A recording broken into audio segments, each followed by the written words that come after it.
The subject I was told to talk about has been a real challenge for me. I'm an economist, and I started to look deeper into a country where, as of now, I have been living for almost 20 years. And so to speak, it was high time to try to get myself a clearer understanding.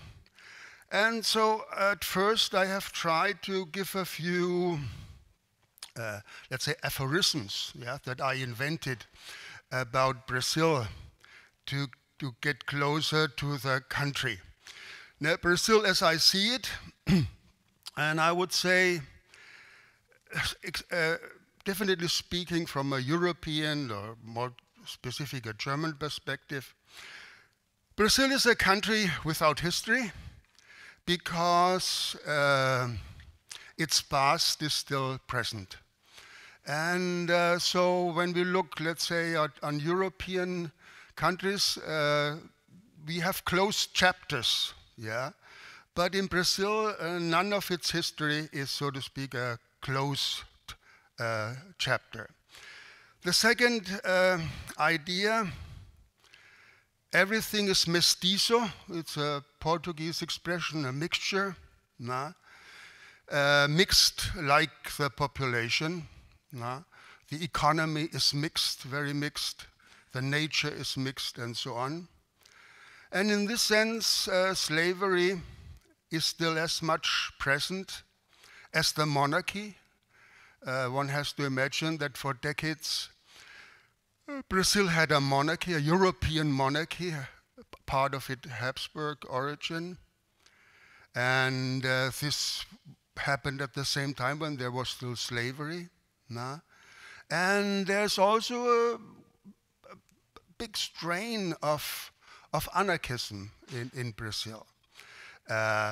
In part from the natural environment, there's an anarchist tendency. The size of the invites invites anarchist behavior where you can go out, where you can go away from the state power. And anarchism was also brought in by Italian immigrants, together with some socialist ideas. So in Brazil you find anything, yeah, and as you find anything you want to look for, you have it, and you can pin any of these concepts on Brazil, and they are true, but only half true. No? Brazil's economy, society, and culture escapes definition because there are no clear contours. No? It already happens with the landscape, with the society, in the cities. Like say you come to Paris or London, in a few days you know your way around in a certain way because there are landmarks, monuments, churches, and so on. And there's nothing like that in Brazil. So you don't have this kind of focus or points of orientation. This also happens with the cities. Yeah, I show a picture of the city where I live, and when you take the picture of the skyline, it can be any other city in Brazil. It could be São Paulo, part of São Paulo, for example, although it's 2,000 kilometers away. And like the imagery of the early paintings of the tropical place or paradise, Brazil is kaleidoscopic. And something else that I think I discovered, the same space, the same locality, close by each other is hell and paradise at the same time. Finally, the Brazilian course of development, the trajectory, the development, as one can say, yes, the Hegelian process or something like that, or even the Marxian process, if you like these things, is neither up nor down, nor flat. It is everything at the same time. So Brazil is this peculiar place where you have progress, constant progress, and constant regress at the same time. No?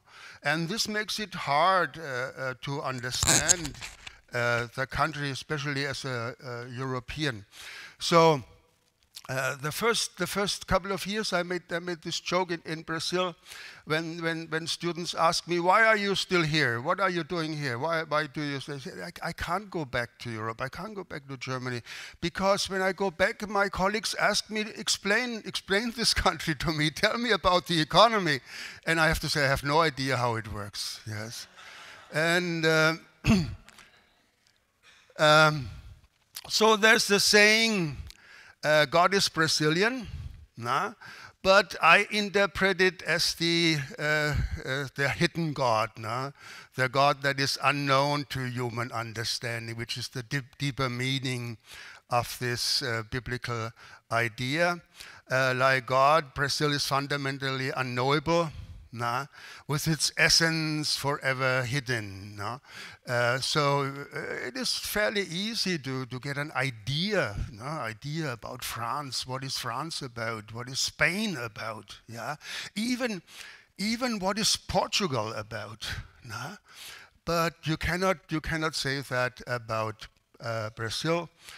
And as Hans has mentioned, the popular image, of course, is a very kaleidoscopic image, yeah, with a race man of race cars, very modern, very technological, yes, and then the idea of the beaches and the palms and so on, and the football, of course, and it's all a mixture that makes little sense, that does not fit together, so to speak. This is Brazil, yeah, exactly this way. It's hidden, no contours. You have some idea where the path is going, but it's hard to find a way, no? And on the other side, there is this idyllic depiction, yeah, that has come over, that was promoted under the monarchy, the peaceful, the tropical country with nice people, and here you have these beautiful Indians, you have happy slaves, no? And so this on the right south side seem to be the conquistadores, the exploradores, who are well dressed and very peaceful looking. So this is, of course, a completely false picture of what has been going on in Brazil and is still going on. Sao Paulo, a desert of stone. You don't know where you are. A mega city, economically extremely strong, high income. It could be the top countries per capita, yeah. But about 40% of the overall GDP come from the state of Sao Paulo, no? So this is a peculiarity. And on the other side, where I live, here in the northeast, the old part of the country, where the settlers and the conquistadores first came, and where the slave trade took place. But the city, as you see, looks just the same as Sao Paulo. A mess of houses, high-rises, about 20, 30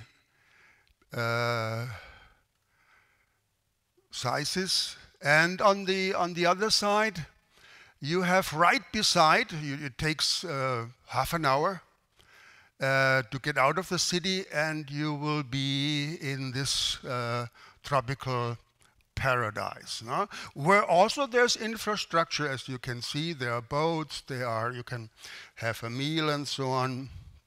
So this is also typical of Brazil. As a European, I'm always struck and never end being struck by the size of this country. And of course, I could give you the square miles or kilometers. But if you see here, just in this middle part, you have Germany in the size.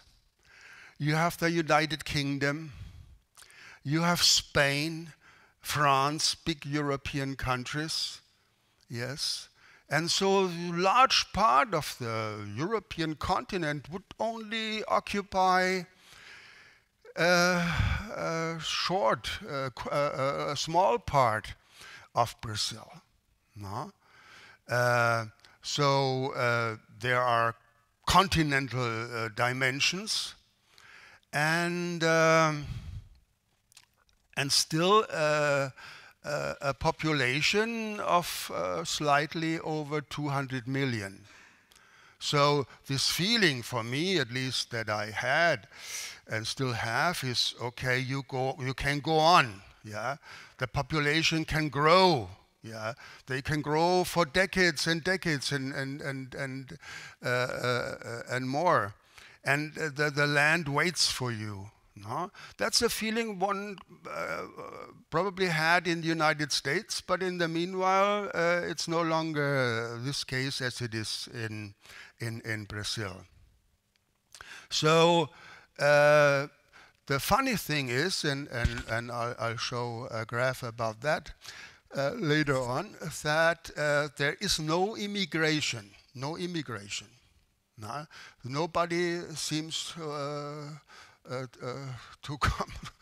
come to Brazil, yeah, not even from the surrounding countries, yeah, and there's actually some kind of emigration going on. The hot places for the Brazilians are, of course, having a relative, a grandfather, who had citizenship of Italy or Germany and so on, or Spain, and get a passport, a European passport. That's one of the ambitions of the young. And if it does not work, the other group likes to go, or dreams about going to the United States. No? There's no much energy. Okay, let's stay here. Let's do something. Let's make Brazil great in this thing, in this sense. Maybe things will change now. Yeah, come to that later about the new government. So to give a structure of the country, you have this gigantic Amazon. If you look at it, you can take 5 big European countries and put it there. Yeah, you can put Germany, France, Spain, and still places left.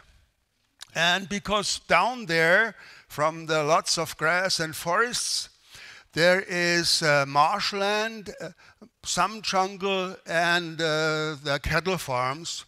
And the movement for what is here called deforestation is only a small part.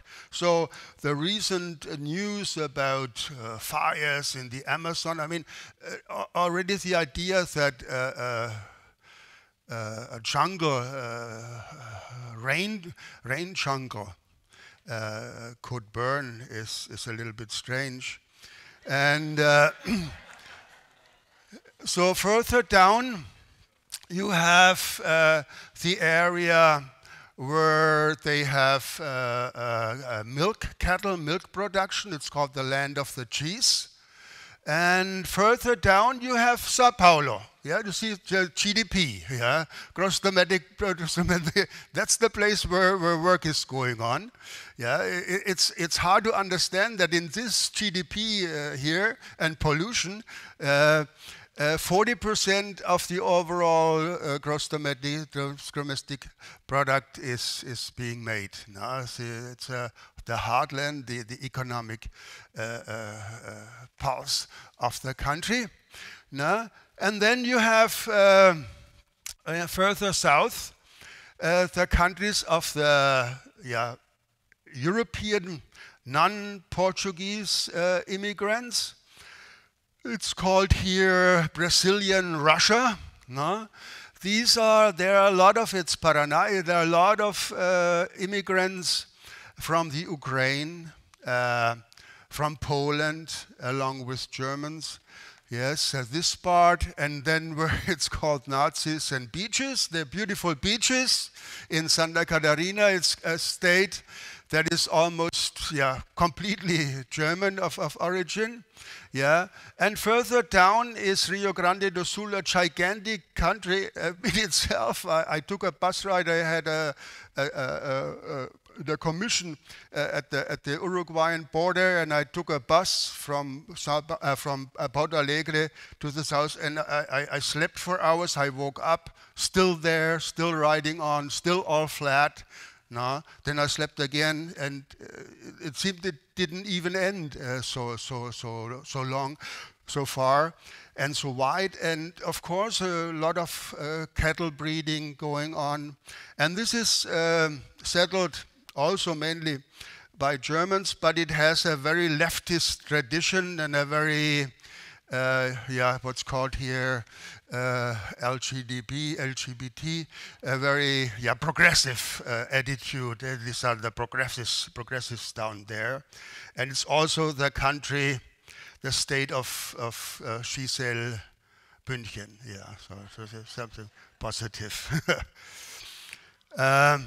This is the contradiction that I feel again and again. Yeah.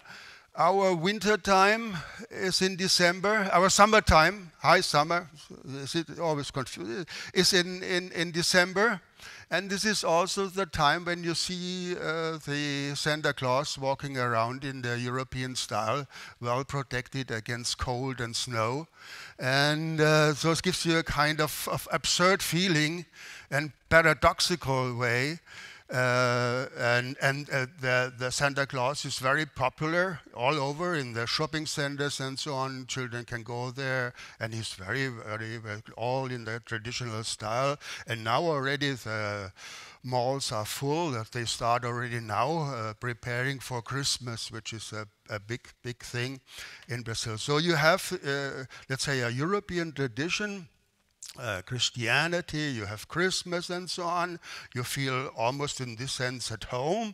Yeah, and at the same time, the climate is the opposite, which makes a lot of confusion.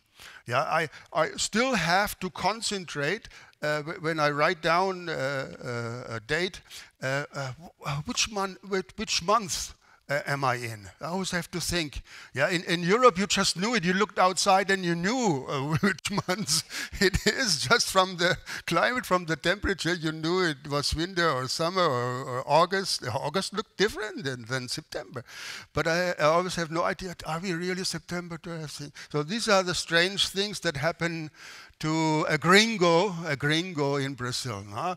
A friend of mine has just published his book, and it's called Gringo. And he has written a novel where he talks about similar experiences. Everybody is gringo in Brazil who's not a Brazilian. So a person from Latin America, Paraguay, is also a gringo. They are the strangers. And a thesis I have is the following. Almost all ethnic groups overall in Brazil are a minority. Let's say Italian ancestry, German ancestry, blacks and so on, Indians. Overall, they are all a minority. But what counts for the daily life is how is your situation in a concrete way. And so we can have a look at this map, which shows the simple fact that, for example, most Germans live in the south, and they are not a minority there. They're actually a majority, yes. Most Ukrainian Poles and so on are in Paraná. They don't feel as a minority, yeah. Most black people live in Bahia. This is about 20%, yeah. Whites, 80% colored, yeah, which means the black persons there cannot have the feeling of being a minority, because in their state sort of, they are a majority, no? Like the whites in the south, 80%, no? And up to Sao Paulo and so on, 60% in Paraná, no? Santa Catarina 70%, 80%, Santa Catarina, Paraná 70%, Sao Paulo 60%. Yeah, so there is not really this point of being a minority, to have the feeling of minority. Overall, you are. But where you live and where your existence is, where you go after your daily life, yeah, most people live there where they are in a certain way a majority. The rate of the white people, as they call it here, is now about 43%, but it was much higher in the 60s. Was over 60, and there were even expectations by anthropologists and so on, and demographers, who projected that the white population would reach 80%. Yeah, but the opposite happened. In part, the opposite happened because after the 60s, immigration from Europe basically stopped, and not just from Europe, but from all over the world. Yeah.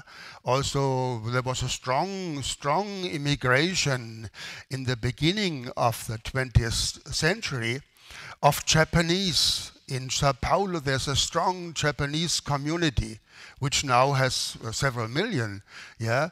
And so this, of course, stopped. Has been going on some immigration from Portugal, but even from the neighboring countries, Paraguay, Argentina, and so on, there has been no immigration. No? This is the ethnic distribution, where one has to take into account that this center part, the huge center part, is not very populated. It's largely empty. Now, so what counts is the southern part in population, the coastal part, and the western frontier, which is the new Wild West of Brazil, where the entrepreneurs are going and primarily work in the agricultural sector and area. No? And you see, for example, in the area where Sao Paulo, north of the German flag, where there's this German dominance, you have the strong Italian dominance. So one can say, who industrialized Brazil? And the answer is the Italians, together with the Japanese and the help of the Germans. That is the history of Brazilian industrialization. The north is, use this term, underdeveloped. The northeast is underdeveloped and poor. So I live in the poor part, and the west, this western part, is strongly on the rise, accelerated by the immense production and productivity of the agricultural sector, with gigantic exports going to China and the Middle East. Now these are the big markets nowadays. Now, and here, as I said, the immigration, it had a peak at the turn of the century, and till the 60s, it's practically non-existent. Hardly anybody moves into Brazil. It's not attractive for the new global type that has emerged, and there is no chance for the poor people and lowly qualified people to come, because the country has enough itself. That's a simple reason that it's unattractive. Yeah, so when you're highly educated, let's say Paraguayan or Argentinian, you would try to go to Europe or to the US, but never think about going to Brazil. And if you have only chance to work in a factory or as a maid, you also won't go to Brazil, because there's a lot of competition there. This is interesting statistics I find to know what happened with the Brazilian takeoff, who were the accelerating ethnicities, and that's the business owners of industry in the 60s, and you have this high dominance of the Italians and the old Brazilian group and the Portuguese and the Germans and the Syrian and Lebanese. That was also a strong group of immigrants that came. The Japanese that came moved out into the countryside of Sao Paulo, where they set up small farms. They are they grow vegetable and all this stuff, and they were not so dominant in the industry. And you see also the income distribution, and you see the richer part and the poorer part. And it correlates very well what Christiane showed this morning about the voting behavior. So the richer people voted for Bolsonaro, and the poorer people for the Labour Party. And especially my state is a stronghold of the PT and of the leftist in Mississippi here. And of course, you have this whole region, light blue, which is poorer, and the leftist part. A few words to the origin, and Brazil was given to the Portuguese. It was not conquered. It was not discovered in the traditional sense, but there's a treaty of Tordesillas where the Pope decided, before Brazil was known of its existence. That was in 15. That the eastern part of the new territories would belong to Brazil, and the meridian would divide these two spheres of influence. And Portugal set up this state-controlled kind of organization. Yeah, as you can see, it looks very artificial. Yeah, so they divided in strips their part, yeah, and gave the individual part to private citizens, yeah, with the direction developed there. That's your part. So already from here, you have the origin of the confusion in Brazil between what is private, what is public. Yeah, you were given public terrain by the king, and to develop, in other words, to exploit it as you wish. And this is the origin of the Brazilian states that would come later.